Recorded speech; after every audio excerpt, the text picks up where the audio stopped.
बिस्मिल्लाहिर्रहमानिर्रहीम। अस्सलाम वालेकुम। मैं मोहम्मद फराज हूँ और आप देख रहे हैं करंट अफेयर्स विद फराज। मैं आपका बहुत शुक्रगुजार हूँ कि आपने मेरी वीडियो देखने के लिए वक्त निकाला है। जनाब, पाकिस्तान में चीज़ें बड़ी तेज़ी से तब्दील हो रही हैं और ख़ासकर 8 फरवरी को होने वाले इलेक्शंस के हवाले से आज जो बादल काफ़ी हद तक थे वो छट चुके हैं और इलेक्शन कमीशन ऑफ पाकिस्तान ने फाइनली ये ऐलान कर दिया है कि KPK और बलूचिस्तान और इसके अलावा पूरे पाकिस्तान में इलेक्शंस होने जा रहे हैं और 8 फरवरी को ही होंगे। क्योंकि इससे पहले ये खदशात थे और ख़ासकर 2 दिन में जो वाक़यात हुए थे बलूचिस्तान में और KPK में कि शायद इलेक्शन KPK और बलूचिस्तान की हद तक उनको मुलतवी कर दिया जाए लॉ एंड ऑर्डर की सिचुएशन को सामने रखते हुए, लेकिन फाइनली इलेक्शन कमीशन ने ये ऐलान कर दिया है कि इलेक्शन जो है एक साथ पूरे मुल्क में होंगे। जनाब, इससे पहले कि हम आगे बढ़े, खान का आज एक बड़ा इंपॉर्टेंट मैसेज अवाम के लिए जेल से सामने आया और ट्विटर हैंडल जो कि खान साहब का अपना ट्विटर हैंडल है उसके ऊपर एक बयान जारी हुआ है। इमरान खान साहब ने अवाम को कुछ हदायत दी हैं कि आपने इलेक्शन वाले दिन करना क्या है। ये बड़ा इंपॉर्टेंट मैसेज है। खान साहब ने अवाम से कहा है कि आपने इलेक्शन वाले दिन न सिर्फ बड़ी तादाद में बाहर निकलना है बल्कि उससे पहले 3 दिन मेरे जो कैंडिडेट्स हैं जिनको आज़ाद डिक्लेयर कर दिया गया था उनके निशानात अगले 3 दिन आपने लोगों के घर घर जाकर निशानात के हवाले से बताना है। और फिर खान साहब ने कहा कि आपने इलेक्शन वाले दिन अपने वोट पर पहरा भी देना है, यानी कि आप पहले वोट डालने जाएंगे, बड़ी तादाद में आपने बाहर निकले हैं, वोट कास्ट करना है और फिर उस पर पहरा भी देना है। पहरा देने का क्या मतलब है जनाब? जो पोलिंग एजेंट होते हैं, पोलिंग एजेंट का ये काम है कि जब इलेक्शन की गिनती हो जाए उसके बाद, क्योंकि ये सारा प्रोसेस पोलिंग एजेंट की मौजूदगी में होता है, तो ऐसे में फॉर्म 45 के साइन होने तक पोलिंग एजेंट ने वहां से नहीं निकलना। नंबर 1, इससे पहले जब लंच ब्रेक होगी वहां भी आपने पहरा देना है कि ये गड़बड़ जो भी करेंगे लंच ब्रेक के दौरान हो सकती है। फिर जब इलेक्शन हो रहा होता है, चूंकि मैं पोलिंग एजेंट एक इलेक्शन में रह चुका हूं, तो थोड़ा सा वहां पे होता है, कुछ वोटर इधर से अंदर उनको बाहर से गाइड करके भेज दिया, कुछ इधर ऐसे वैसे कर दिया, कुछ इधर से भेज दिए, कुछ उधर से भेज दिए, ये प्रोसीजर होता है। और जो मुखालिफ जमात होती है, खासकर PMLN वाले इस तरह के चीजें जो करते हैं, सो उस पर आपने नजर रखना है और सारी चीजें जो है वो बड़े वेल मैनेज तरीके से होनी चाहिए। एक चीज याद रखिएगा कि इलेक्शन वाले दिन आपके लिए रोक टोक होगी काफी ज्यादा और हो सकता है आपको कैंप न लगाने दिया जाए, बहुत मुमकिन है, बल्कि 90% ये मुमकिन है कि आपको कैंप नहीं लगाने दिया जाएगा। आपको पर्ची बनाने के लिए जो है मौका नहीं दिया जाएगा। जो वोटर को एक पर्ची बना के देते हैं जिसके ऊपर हल्का नंबर और उसका वोट नंबर और घराना नंबर समथिंग जो कुछ भी लिखा होता है वो आपको नहीं बनाने दिया जाएगा। तो उसका प्रोसीजर मैं इसी वीडियो में मैं आपको बताऊंगा, आपको दिखाऊंगा कि कैसे आपने उसको 8300 के ऊपर मैसेज करना है अपना ID कार्ड नंबर, और वहां से जो डिटेल्स आएंगी वो आपने अपने घर से लिखकर पर्ची बनाकर अपने पास रख लेनी है। एक तो ये बड़ा इंपॉर्टेंट काम है ताकि आपको वहां जाके पर्ची बनाने की जरूरत ही ना पड़े, आपके पास पहले से ये सारी डिटेल्स हों। याद रखिएगा मेरे पाकिस्तानियों कि ये इलेक्शन तारीख का अहम तरीन इलेक्शन है और इस इलेक्शन में अगर आप सही तरीके से वोट कास्ट नहीं करेंगे तो ये पाकिस्तान का रिवाइवल नहीं हो सकता। पाकिस्तान मजीद पस्ती की तरफ जाएगा। ये पाकिस्तान की तारीख में पाकिस्तान के रिवाइवल या आगे लेकर जाने के लिए ये इलेक्शन जो बड़ा अहमियत का हामिल है और इसके ऊपर आपकी खास तवज्जो की जरूरत है। और इमरान खान साहब ने भी पूरी आवाम से यही अपील की है कि जितनी मर्जी मुझे सजाएं दे दें, 2 केसेस अभी बाकी हैं और एक्सपेक्टेड है कि उसके अंदर भी खान साहब को बड़ी सजा दे दी जाएगी। एक 190 मिलियन पाउंड वाला केस है, जज बशीर उसको भी सुन रहा है, और दूसरा इद्दत में निकाह वाला केस है, उसके ऊपर भी जो है वो सजा दिए जाने का इम्कान है।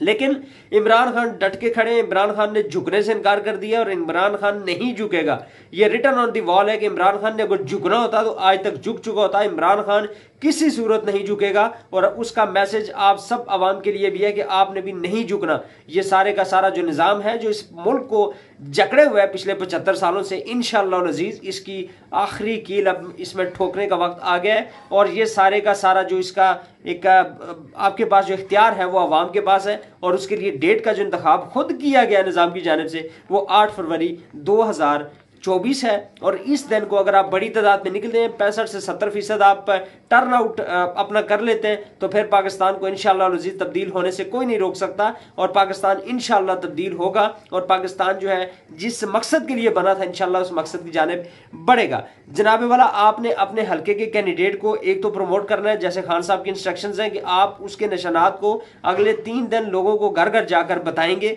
और फिर जो सोशल मीडिया का इस्तेमाल करने वाले लोग हैं, जो टिकटॉक पे वीडियोस बनाते हैं, आप जैसे फेसबुक पे वीडियोस बनाते हैं, यूट्यूब के ऊपर वीडियोस बनाते हैं, तो आपने अपनी हर वीडियो में अपने कैंडिडेट को प्रमोट करना है। मेरा हल्का NA-16 अली असगर खान वहां से कैंडिडेट है और उनका निशान है प्याला। प्याले को याद रखिएगा और लोगों के साथ शेयर कीजिएगा, अपने दोस्तों अहबाब और रिश्तेदारों को बताइएगा। और फिर PK-42 मेरा सूबाई हल्का और इसके उम्मीदवार है नज़ीर अहमद अब्बासी साहब, उनका हल्का है मोर, इसको भी रखिएगा, उनका इंतखाबी निशान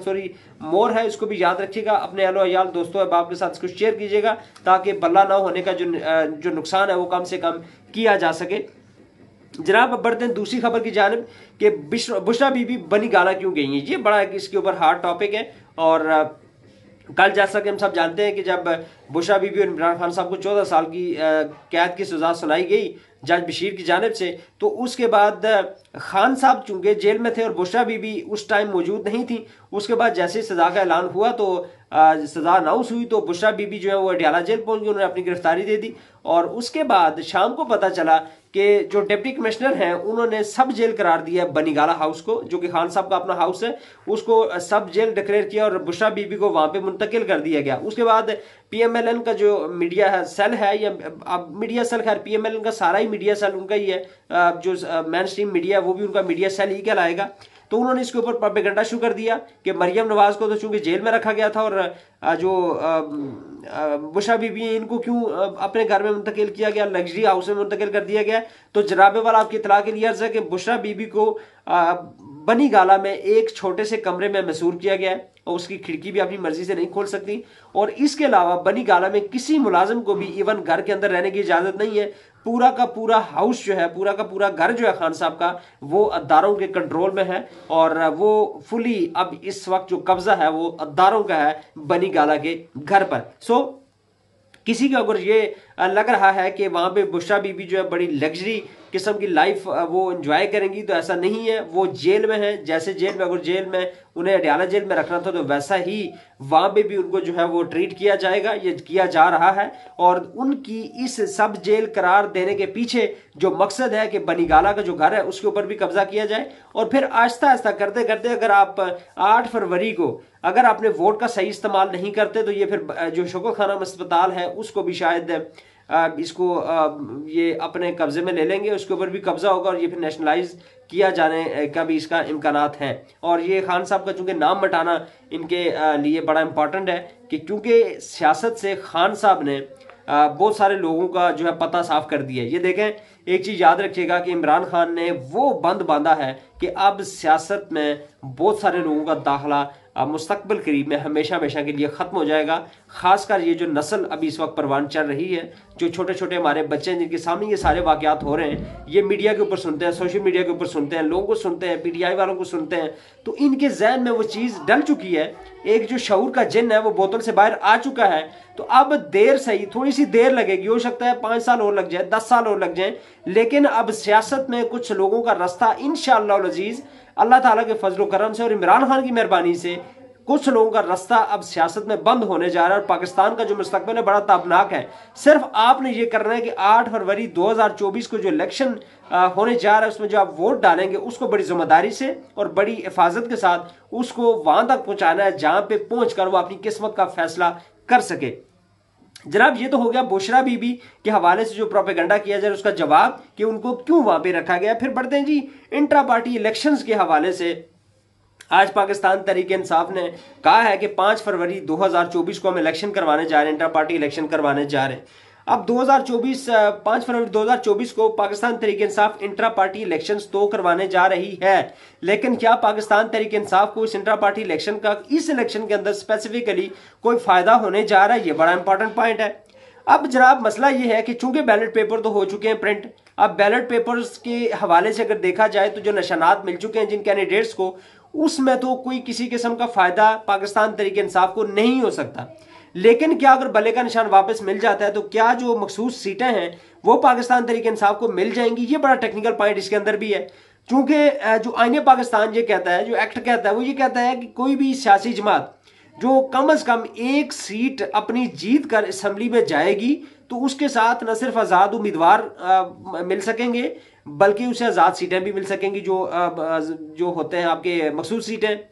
तो अगर पाकिस्तान तहरीक इंसाफ को बल्ले का निशान मिल भी जाता है लेकिन चूंकि उसके कैंडिडेट सारे के सारे आज़ाद हैं, तो क्या पाकिस्तान तहरीक इंसाफ को बल्ले का निशान मिलने के बावजूद रिजर्व सीट्स के ऊपर कोई फ़ायदा हो सकता है? ये बड़ा पॉइंट है और इसके ऊपर अब टेक्निकल जो चीज़ें हैं वो हम ज़ाहिर है जो लायर्स हैं, जो कानूनी माहिरीन हैं, उनको जब तक नहीं सुनेंगे तो ये क्लैरिटी बड़ी मुश्किल है। और ख़ासकर पाकिस्तान तहरीक इंसाफ के लिए इस वक्त जो माहौल बन चुका है पाकिस्तान के अंदर,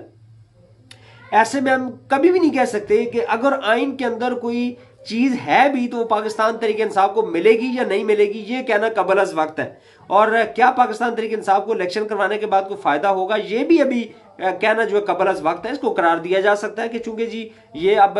बैलेट पेपर छप चुके हैं और इलेक्शन के ऐलानात हो चुके हैं तो इसका फायदा पाकिस्तान तहरीक इंसाफ को नहीं होगा। अब ये कहने वाले तो कह सकते हैं, मुश्किल तो नहीं है, पाकिस्तान है, पाकिस्तान में आईन और कानून की तो कोई वक़्त ही नहीं है, आईन और कानून तो है ही नहीं, या एग्जिस्ट ही नहीं कर रहा, तो फिर कुछ भी एक्सपेक्ट किया जा सकता है। जनाब इसके बाद बढ़ते हैं साइफर केस के हवाले से। आज जज साहब ने तफसीली फैसला जो है जारी किया है, 77 सफ़हात के ऊपर मुश्तमिल गालिबन ये फैसला है और फैसले के अंदर बड़ी झोल मारी है जज साहब ने। और एक तो बड़ी जो अहम बात है कि जज साहब ने जिस सारे मामले का जो साइफर केस के हवाले से जिस सारे एक बयान के ऊपर सारे साइफर केस को जो बनाया है या उसको उसकी बुनियाद खड़ी की है, वो है आजम खान साहब का वो बयान, जो कि पहला बयान था, जो 164 का बयान जब उनको शुमाली इलाका जात की जो है दर्शन कराए गए थे तो उस वक्त जो उन्होंने बयान रिकॉर्ड करवाया था, उस बयान की बुनियाद पर सारे का सारा साइफर केस स्टैंड कर रहा है। ये बड़ी इंपॉर्टेंट चीज़ है। जनाब आपको याद होगा कि जब रिसेंटली आजम खान साहब ने साइफर अदालत के सामने अपना बयान रिकॉर्ड करवाया था तो कैटेगोरिकली आजम खान साहब ने यह कहा था कि मैंने जो बयान दिया था पहले वाला वो बयान मेरा हल्फिया बयान नहीं था, यानी कि वो दोस्तानदी बदमाशी से या आप कहें या प्रेशराइज करके मेरे से तशद्दुद करके मेरे से वो बयान लिया गया था और मैं ये जो बयान रिकॉर्ड करवा रहा हूँ ये बयान मेरा हल्फिया बयान है, जिसके ऊपर खान साहब ने उनको थपकी भी दी थी। तो जब ये आला अदलिया के सामने ये केस जाएगा तो फिर इसके साथ क्या होना है इंशाल्लाह अज़ीज़ आने वाले चंद हफ्तों में इंशाल्लाह हमें पता चल जाएगा। इसके हवाले से अपील दाखिल कर दी गई है इस्लामाबाद हाई कोर्ट में, और जहाँ तक इस्लामाबाद हाई कोर्ट की बात है वहाँ से वैसे कुछ भी एक्सपेक्ट किया जा सकता है। इसको ये भी हो सकता है कि 100% ये राइट फैसला दिया है उन्होंने, लेकिन सुप्रीम कोर्ट के पास भी ये केस फिर जाएगा और इंशाल्लाह अज़ीज़ में चीज़ें बड़ी क्लियर हो जाएंगी। फिर साइफर केस के अंदर एक और झोल कि जनाब इस साइफर का ये जो सारी कहानी है इससे अमेरिका हमारे से नाराज़ हुआ, यानी कि जज साहब ने लिख दिया कि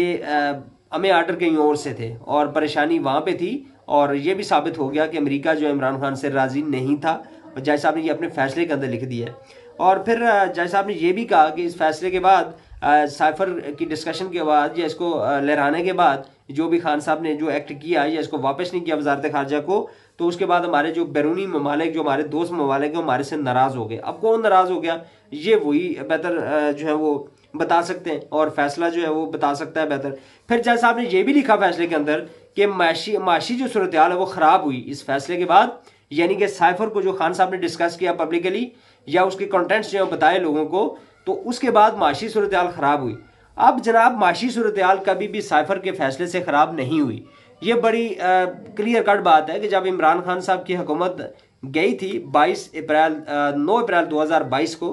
तो तब पाकिस्तान के ख़जाने में अच्छे खासे डॉलर्स पड़े हुए थे, गालिबन 16-17 अरब डॉलर्स टाइम पे पड़े हुए थे। पेट्रोल 144 रुपये लीटर था, डीजल 150 रुपये लीटर, सॉरी डीजल 144 रुपये लीटर था और पेट्रोल जो है 150 रुपये लीटर मिलता था। डॉलर 179 का गालिबन था और आटा जो है वो शायद 55 से 60 रुपये किलो मिल रहा था। तो उस टाइम पे मैशत बिल्कुल ठीक चल रही थी। माशी एतबार से आपने इस मुल्क को तबाह किया है जब आपने पिछले 2 साल 80-90 लोगों की जो फौज बनाकर इस मुल्क के ऊपर कबीना के तौर पर बिठाए रखी और फिर अपनी अपनी मर्जी का हर बंदा हिस्सा लेता रहा, चूंकि ज़ाहिर है आपने हुकूमत को चलाना था और आपने अधूरी असम्बली से कुछ बिल पास करवाने थे, कुछ कवानीन बनवाने थे जिसमें आपने अपने करप्शन के केसेस जो है साफ करवाने थे। तो उस सारी तबाही की जो वजह है वो आपकी वो 2 साल की हुकूमत है। उस 2 साल की हुकूमत ने इस मुल्क का पठा बैठाया है। और इसमें यह कहना कि इमरान खान का जो साइफर का केस है उसके सामने आने से या उसके ऊपर डिस्कस करने से या आवाम के सामने धमकी रखने से मईशत तबाह हो गई है, ये बिल्कुल सरासर झूठ और फ्रॉड पर मबनी एक चीज़ है। और एक चीज़ रिटन ऑन दी वॉल है, ये कैटेगरिकली मैं आपको बता रहा हूँ कि ये जो फैसले अगर कल कोई हुकूमत पाकिस्तान के अंदर आज़ाद हुकूमत अगर मर्ज़ वजूद में आ जाती है और अगर जो जमहूरियत है वो सही तरीके से बहाल हो जाती है, आइन और कानून के तहत मुल्क चलना शुरू हो जाता है, तो बिलीव मी कि सारे के सारे ये जो लोग इस साइफर केस ये बनाने वाले, साइफर का फैसला देने वाले या सारे मामले को लेकर आगे चलने वाले और मुल्क को आज इस नज तक पहुंचाने वाले इंशाअल्लाह अज़ीज़ आर्टिकल 6 की तलवार के नीचे आएंगे। जनाब ये थी आज की जो डेवलपमेंट्स थी, ये जो हैपनिंग्स थी, पूरा दिन जो कुछ होता रहा वो आपके सामने मैंने रखा। होपफुली आपको वीडियो पसंद आएगी और अगर आपको वीडियो पसंद आई हो तो वीडियो को लाइक कीजिएगा, शेयर कीजिएगा और कमेंट सेक्शन में अपनी राय से ज़रूर आगाह कीजिएगा। और अगर आप मुझे फेसबुक पेज पे मुलाजा कर रहे हो तो मेरे पेज को लाइक और शेयर करना मत भूलिएगा। अल्लाह ताला हम सबका हामी और नासिर हो। अस्सलामु अलैकुम वरहमतुल्लाहि